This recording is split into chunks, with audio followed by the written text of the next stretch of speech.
Good morning, everyone. Today we're going to be doing top to bottom analysis on USDJPY, starting from the 1 week time frame.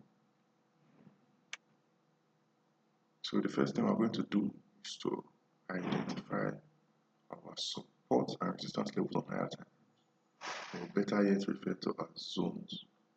So how we're going to go through this is we identify our zones, also known as support and resistance levels on higher time frame. We'll also identify our trend lines. We'll do this on the daily time frame as well as the weekly time frame. And then we'll identify our trend origin on the daily time frame. So since we're on the weekly time frame, we're starting from our zones. Our zones are support and resistance levels on higher time frames. Wherever we have support level, resistance level, support level to resistance, or resistance level to support, those are all collectively known as zones.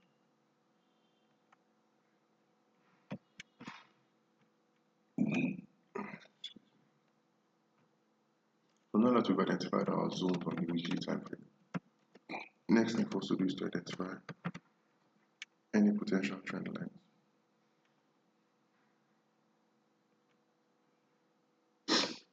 So let's see where we have any, let's see where we can draw trend lines.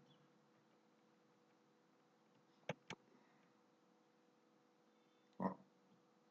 So we can draw a trend line like this. This would be our weekly trend line. We can actually also draw another trend line. We can actually also draw another trend line like this. Although this one cuts across the basis a bit. But let's leave the trend line as it is. Because I have another zone here.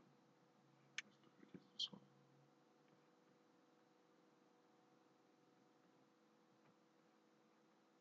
So we have another zone here.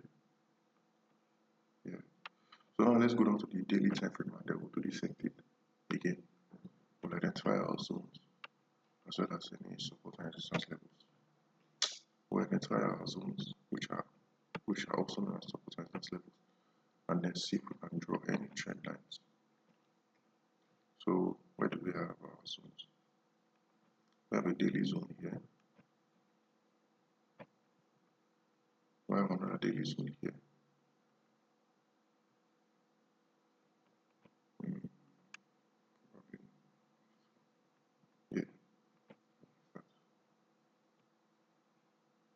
We also have another daily zone. I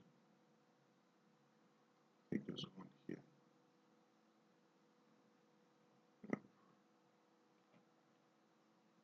Okay, so that's it for our zones. Now let's see if we can draw a trend line.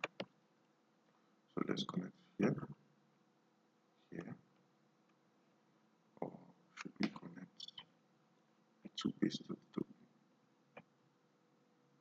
No, the two bases of the W are too close together.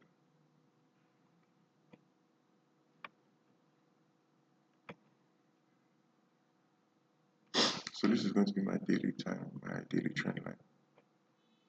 Let's look it. This is my daily trend line. So now that we've identified our trend line on the daily time frame, the next thing for us to do is to identify our trend origin. So let's go back and see where does this trend begin.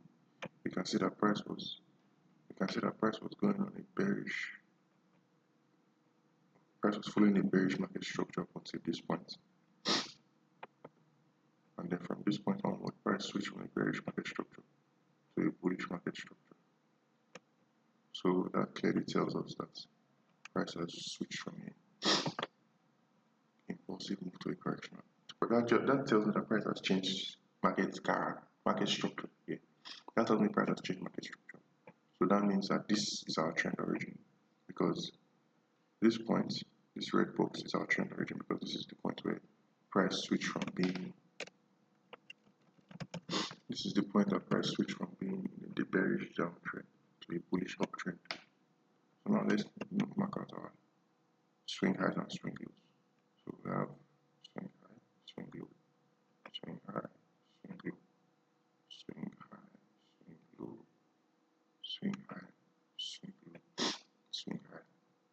there's a break of market structure here, but the price still seems to be coming up. So what to do at this point is a little bit confusing. Well, before that, let's continue. So after now, the next thing for us to do is to mark out our swing highs and our swing lows with vertical lines. We'll use blue lines to mark out all of them just to make it easier for me to continue with this. So we have swing low. So we have swing low, swing low. This is also another swing low, but this is the one that was broke. So here we have swing high, swing high, swing high, swing high.